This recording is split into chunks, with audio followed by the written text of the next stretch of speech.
High friends, welcome to my channel. आज आपण बनवणार आहे भेंडी फ्राय। त्यासाठी मी येथे 250 ग्राम भेंडी धुवून पुसून घेतली आहे। आता येथे व्हिडिओमध्ये दाखवल्याप्रमाणे आपल्याला भेंडीचे असे उभे काप करून घ्यायचे।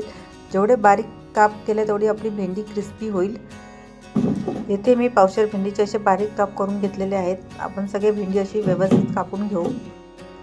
एका कढईमध्ये 2 टेबलस्पून तेल गरम करून घेऊ। तेल गरम करून झाल्यानंतर आपल्याला सगळी भेंडी त्या तेलामध्ये व्यवस्थित अशी फ्राय करून घेऊया।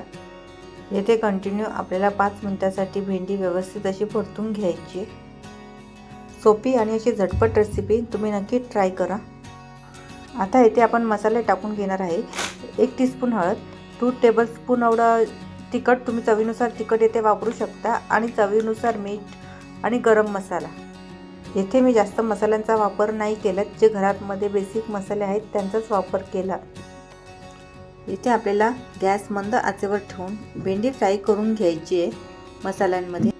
आता जशी जशी आपल्याला भेंडी परतून घेणार तसं भेंडीचं टेक्स्चर पूर्ण चेंज होत राहणार आहे। आता येथे तुम्ही बघू शकता भेंडी थोडी अशी क्रिस्पी होत आहे। येथे अजून आपल्याला परतून घ्यायचे जोपर्यंत पूर्ण भेंडी पूर्ण क्रिस्पी होत नाही तोपर्यंत। येथे तेलाचा वापर थोडा जास्तच करा, त्यामुळे भेंडी असं चिकट होणार नाही, चिकटपणा त्याचा निघून जाईल। आता येथे तुम्ही बघू शकता भेंडी आपली अशी क्रिस्पी झालेली आहे। आता यामध्ये आपण शेंगदाण्याचं कूट ॲड करणार आहे। येथे मी 2 टेबलस्पून एवढं शेंगदाण्याचं कूट ॲड करून घेतले आणि व्यवस्थित असं परतून घेतलेलं आहे। अजून येथे आपल्याला 2 मिनिटं व्यवस्थित असं फ्राय करून घेऊ। तयार आहे आपला मसाला भेंडी किंवा क्रिस्पी भेंडी।